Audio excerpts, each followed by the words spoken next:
नमस्कार। मैं हूं रविकांत। स्वागत करता हूं आप सबका। हमारा पड़ोसी देश पाकिस्तान, जो हमसे ही पैदा हुआ, आज उसकी हालत क्या है। बलूचिस्तान में उसका एक प्रांत है, पाकिस्तान का एक प्रांत है बलूचिस्तान, एक प्रांत है सिंध, एक प्रांत है पंजाब और एक प्रांत है खैबर पख्तूनख्वा, या उसको उत्तर पश्चिमी सीमा प्रांत कहा जाता है। ये चार प्रांतों से मिल करके पाकिस्तान बना, धर्म के आधार पर। ये कहा गया कि हम मुस्लिम्स अलग देश हैं और उत्तर पश्चिम के कुछ इलाकों को मिला करके हमें अलग देश बना देना चाहिए अंग्रेज़ों को, और धर्म के नाम पर एक देश बना पाकिस्तान। इसका कॉन्सेप्ट सबसे पहले जो अल्लामा इकबाल रहे, सबसे पहले कॉन्सेप्ट उन्हीं के दिमाग में आया, लेकिन उसको विस्तृत लिखित रूप में, व्यवस्थित रूप में देने का अधिकार चौधरी रहमत अली को है, जो कैम्ब्रिज के स्टूडेंट थे, युवा थे। आपको क्या लगता है, कैम्ब्रिज का स्टूडेंट बहुत ज़्यादा इस्लामी पद्धतियों को जानने वाला होगा? अब ये तो इतिहास में शोध का विषय है और शोध होना भी चाहिए, क्योंकि जिस तरह के शोध हुए हैं, जिस तरह का इतिहास लिखा गया आज़ादी के बाद, उस इतिहास के एक एक शब्द पर, एक एक वाक्य पर संदेह पैदा होता है। स्पष्ट प्रतीत होता है कि अगर चौधरी रहमत अली ने ये विचार दिया तो ये विचार चौधरी रहमत अली का नहीं होगा, ये निश्चित रूप से अंग्रेज़ों का विचार था, जो चाहते थे कि हम अब भारत पर राज करना हमारे लिए मुश्किल है, कठिन है। जिस तरह से विरोध हो रहा था, जिस तरह से क्रांतिकारियों ने अंग्रेज़ों के नाक में दम कर रखा था, जिस तरह से राष्ट्रवादी नेताओं ने अपनी काबिलियत की वजह से, अपने आंदोलन की वजह से अंग्रेज़ों के नाक में दम कर रखा था, उससे अंग्रेज़ों को ये आभास हो गया था कि अब चंद दिन बचे, चंद साल कुछ बचे हैं जो हम शासन कर सकते हैं, अन्यथा हमें आज नहीं तो कल इस देश को खाली करना पड़ेगा। तो उससे पहले उनका यही विचार था कि हम भारत तो छोड़ें, लेकिन भारत को इतना कमज़ोर करके जाएं और भारत में एक ऐसा शासक हम बना के जाएं जो हमारे इशारों पर चले, भले भारतीय हो लेकिन सोच से अंग्रेज हो। ये कल्पना बहुत पहले मैकाले ने सोचा था। ये कल्पना 1836 में मैकाले ने सोच लिया था कि हम ऐसी शिक्षा व्यवस्था भारत में स्थापित करें जो चेहरे से, शारीरिक आकार से तो भारतीय हों, भारतीय शिक्षा प्राप्त करें, लेकिन बौद्धिक रूप से वो अंग्रेज हों और अंग्रेज इसमें सफल होते रहे। तो अंग्रेज ये चाहते थे कि जब आज़ादी भारत को मिले, जब हम खाली करके जाएं, तो बौद्धिक रूप से हमारा गुलाम रहे भारत और हमारे इशारों पर चले। आप क्या समझते हैं? नेहरू का चयन ऐसे ही हो गया? कांग्रेस की किसी भी इकाई ने नेहरू का समर्थन नहीं किया था, फिर भी नेहरू बने, पीएम बने, और जिसका नाम कांग्रेस की सभी प्रांतीय कमेटियों ने प्रस्तावित किया था वो पीएम नहीं बन पाए। तो ये सब अनायास नहीं था, इसके पीछे बहुत बड़ी चाल थी। ऐसे ही पाकिस्तान की चाल थी। लोग कहते हैं कि मुस्लिम लीग जो बनी 1906 में ढाका में, ये मुस्लिम लीग कोई राजनीतिक पार्टी नहीं थी। ये कॉन्सेप्ट भी संभवतः अंग्रेज़ों का दिया हुआ था और उसी कॉन्सेप्ट के आधार पर मुस्लिम लीग बनी और उसने अलगाववाद को बढ़ावा दिया। जो जिन्ना अपने राजनीतिक शुरुआत कांग्रेस से करते हैं, वो बाद में उनको किसी तरह तोड़ फोड़ करके कांग्रेस से अलग किया गया और उनको मुस्लिम लीग से जोड़ा गया। और जब भी भारतीय राजनेताओं की बात अंग्रेज़ों से होती थी और जब भी राजनीति पर गंभीर चर्चा होती थी तो कुछ ऐसी बातें हो जाती थी जिससे कि मतैक्यता न रहे। एक छोटा सा उदाहरण मैं देता हूँ। 1945 में अगर चाहता लॉर्ड वेवेल तो समस्या का समाधान 2 मिनट में हो जाता। जो लॉर्ड वेवेल ने मीटिंग रखी सबके साथ अपनी कार्यकारिणी का विस्तार करने के लिए, लॉर्ड वेवेल के न मानने की वजह से ही उसको साफ लग गया था कि अगर मैं किसी समझौते पर या किसी निष्कर्ष पर पहुंच जाऊंगा तो फिर हमारी भूमिका ही खत्म हो जाएगी। तो उसने जिन्ना को उकसाया और उस पूरी मीटिंग को बर्खास्त कर दिया।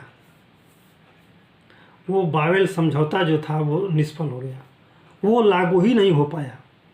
वरना कार्यकारिणी में दोनों पक्षों से अगर कुछ मुस्लिम को ले लेता, कुछ हिंदुओं को ले लेता। हालांकि गांधी जी ने कहा कि कांग्रेस सबका प्रतिनिधित्व करती है। अगर वो गांधी जी की बात से सहमत हो जाता और जिन्ना को ये बता देता कि अगर 2 मुस्लिम कांग्रेस की तरफ से भी आ जाते हैं तो हमारी कार्यकारिणी में वैसे ही मुस्लिमों का बहुमत हो जाता, मान क्यों नहीं जाते तुम। लेकिन उसने ये कोशिश की कि जिन्ना को नहीं मानने देना है। जिन्ना नहीं माने, वो वार्ता विफल हो गई। ऐसे ही जब जब अवसर मिला मुस्लिम संगठनों को, मुस्लिम नेताओं को इस तरह से उकसाने की कार्रवाई की गई। और अंत में क्या हुआ, 30 से 32 आते आते एक अलग देश पाकिस्तान की मांग होने लगी। अब अंग्रेज़ जो थे वो 30 के बाद इन प्रयासों में लगे रहे कि भारत का बंटवारा कैसे हो, आधार क्या बने। क्योंकि बंटवारे के लिए एक भाषा, एक कल्चर, एक सभ्यता, एक तरह के रीति रिवाज होने चाहिए या उससे अलग हों। अगर एक हैं तो फिर एक होना चाहिए। लेकिन उस क्षेत्र में जो आज पाकिस्तान है, वहाँ की भी भाषाएं, रीति रिवाज, परंपराएं, मान्यताएं, सब कुछ पूरे देश में जो था वो वहाँ भी था। तो उस आधार पर बंटवारे का कोई निष्कर्ष नहीं निकलता था। होली दिवाली वहाँ भी मनाई जाती थी, बोलचाल भी वही थी। उस क्षेत्र में पंजाबी बोली जाती थी और वहाँ की जो क्षेत्रीय भाषाएं थी वो बोली जाती थी। और बाकी भाषाएं जो हमारा आज का भारत है, जो उत्तरी भारत है, वो है, वहाँ भी ये भाषाएं बोली जाती हैं। तो भाषाई आधार पर वो क्षेत्र एक था, कल्चरल आधार पर वो क्षेत्र एक था, रीति रिवाज परंपराओं के आधार पर वो क्षेत्र एक था। तो फिर बंटवारा किस बात पर होता। तो बंटवारे के लिए चुना गया धर्म, धर्म को बीच में लाया गया। और मुस्लिम नेताओं ने ये माना कि अब मुस्लिम धर्म और हिंदू धर्म एक साथ नहीं रह सकते, ये दोनों धर्म 2 राष्ट्र हैं, हमें अलग देश चाहिए। और उसका समर्थन कुछ जो भारतीय नेता थे, अरे जब तक बंटवारा नहीं हुआ था पाकिस्तान का इलाका भी भारत ही था, लेकिन कुछ नेता ऐसे थे जो इस बंटवारे को चाहते थे, बहुत से नेता नहीं चाहते थे। राष्ट्रवाद से जिनको प्रेम था, जिनका सिद्धांत राष्ट्रवाद से जुड़ा हुआ था, वो नहीं चाहते थे कि बंटवारा हो। लेकिन कुछ कलुषित मानसिकता के लोग चाहते थे कि बंटवारा हो। लेकिन फिर भी अगर हमारे राजनेता अगर ये चाह लेते कि बंटवारा नहीं होगा, जैसे गांधी जी ने कहा कि अगर बंटवारा होगा तो मेरी लाश पे होगा, फिर गांधी जी क्यों नहीं अड़ गए, क्यों तैयार हो गए? ये आपको नहीं पता चलता कि गांधी जी के ना कहने के बाद ही बंटवारा क्यों हुआ? कौन था ऐसा जो कि गांधी जी की बात नहीं मानता था? गांधी जी की बात तो हर कोई मानता था। अगर गांधी जी दृढ़ निश्चयी थे कि इस देश का बंटवारा नहीं होगा, फिर बंटवारा क्यों हो गया? यानी उन्हें समझाया गया अंग्रेज़ों के द्वारा कि जो हो रहा है उसे देखिए और जो कहा जा रहा है उसको मानिए। ऐसा ही रहा होगा। अब इसके स्पष्ट प्रमाण तो नहीं है किसी के पास। हाँ, लेकिन ये शोध का विषय, मैं बार बार इस बात को कहता हूँ, शोध नए सिरे से होने चाहिए। उन पत्रों को खंगालिए जो अंग्रेज अधिकारियों ने आपस में विचार विमर्श के लिए पत्राचार किया। बहुत से पत्र यहाँ के जो संग्रहालय हैं वहाँ हैं, बहुत से पत्र लंदन के संग्रहालय में पड़े हुए हैं, या दुनिया के अन्य क्षेत्रों में अलग अलग लाइब्रेरियों में ये संग्रह है, ये पत्र हैं, आदान प्रदान है उनका। उस समय पत्राचार से ही आदान प्रदान हुआ करते थे और इस तरह की बातें छन के निकल के आती हैं। उन पर शोध होना चाहिए। तो धर्म के आधार पर जिस पाकिस्तान का बंटवारा हुआ, आज उस पाकिस्तान की क्या स्थिति है? आज बलूचिस्तान ने पूरे पाकिस्तान की नकेल कस दी है। पाकिस्तान आर्मी वहाँ कुछ नहीं कर सकती। पाकिस्तान की अन्य जगहों की पुलिस चाहे जितना फोर्स लगा ले, अब किसी के काबू में बलूचिस्तानी नहीं आने वाले, जैसा कि लग रहा है। पूरी ट्रेन हाईजैक हो जा रही है। वहाँ जो सुरक्षा अधिकारी जा रहे हैं, मारे जा रहे हैं। यानी धर्म के आधार पर देश का बंटवारा एक वितंडावाद था। कोई आधार नहीं बनता है धर्म के आधार पर। दुनिया में कोई एक उदाहरण आप बता दीजिए धर्म के आधार पर कोई देश बना हो।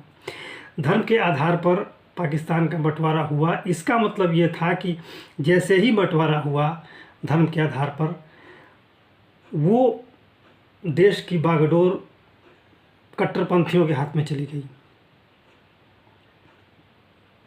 उन बनावटी राजनेताओं के हाथ में चली गई जिनका कोई उसूल नहीं था। अब वो क्या करते? उन्हें तो एक देश मिल गया, एक सेना मिल गई। सेना होशियार थी, सेना ने सब कुछ अपने कब्जे में ले लिया और आज पूरा पाकिस्तान सेना के कब्जे में है। या ये कहा जाता है, उदाहरण का दिया जाता है कि हर देश के पास एक सेना होती है। आज पाकिस्तान के सेना के पास एक देश है। परिभाषा ही बदल गई। जब धरातल, जो पृष्ठभूमि है, वो आभासी होगी तो इस पर बनने वाली इमारत ध्वस्त होने में ज़रा भी समय नहीं लगेगा। पाकिस्तान वही हुआ। अगर ये कुछ दिनों बाद ये पता चले, आज स्थिति ये है कि पाकिस्तान के कहीं दो, कुछ लोग कह रहे हैं 2 टुकड़े हो जाएंगे, कुछ लोग कह रहे हैं 4 टुकड़े होंगे।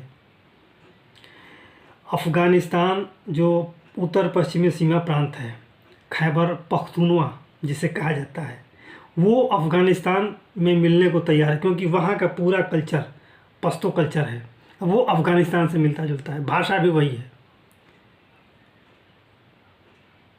पंजाब तो है ही है। बलूचिस्तान जब बंटवारा हुआ था तो उस समय बलूचिस्तान ने विरोध किया था।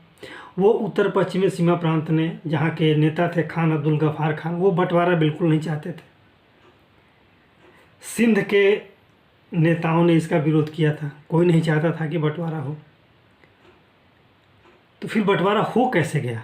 ये आपको स्पष्ट लगता है कि ये सबके न चाहने के बावजूद भी बंटवारा हुआ। इसका मतलब कि ये ज़बरदस्ती का बंटवारा था और सिर्फ कागज़ पर बंटवारा किया गया था, कुछ नेताओं के द्वारा और कुछ अंग्रेज़ों के दिमाग की उपज थी जिसे लागू किया गया। आज वो स्थिति है कि पाकिस्तान या तो 2 टुकड़े में बटे या 4 टुकड़े में बटे, लेकिन बंटना है उसको। पाकिस्तान खोखला हो चुका है, अब उसके पास कुछ नहीं है। कोई भी राजनीतिक उद्देश्य उसके पास नहीं है। कोई भी प्रशासनिक उद्देश्य उसके पास नहीं है। सेना किसी के काबू में नहीं है और राजनेता किसी के काबू में नहीं है। राजनेता अपनी अलग चाल चलते हैं, सेना अपनी अलग चाल चलती है। तो ऐसे में क्या होगा? क्या पाकिस्तान सर्वाइव कर पाएगा? जहाँ ट्रेनें अगवा हो जा रही हैं, सुरक्षाकर्मी जिस प्रांत में जाने के बाद मारे जा रहे हैं, यानी कि स्थिति धीरे धीरे नियंत्रण से बाहर जा रही है। और ये यकीन मानिए, अगर बलूचिस्तान अलग हुआ तो सिंध अपने आप अलग होगा और उत्तर पश्चिमी सीमा प्रांत भी उसको अफ़गानिस्तान में उसका विलय हो जाएगा। ऐसी संभावना बनती है। और बचेगा जो पंजाब का इलाका है, वो कहाँ जाएगा? भगवान जाने। तो आगे आगे देखिए पाकिस्तान के साथ क्या होता है। आज के लिए इतना ही। आशा है ये वीडियो आपको अच्छा लगा होगा। आपसे अनुरोध है कि आप इसे लाइक करें, शेयर करें और सब्सक्राइब जरूर करें। धन्यवाद।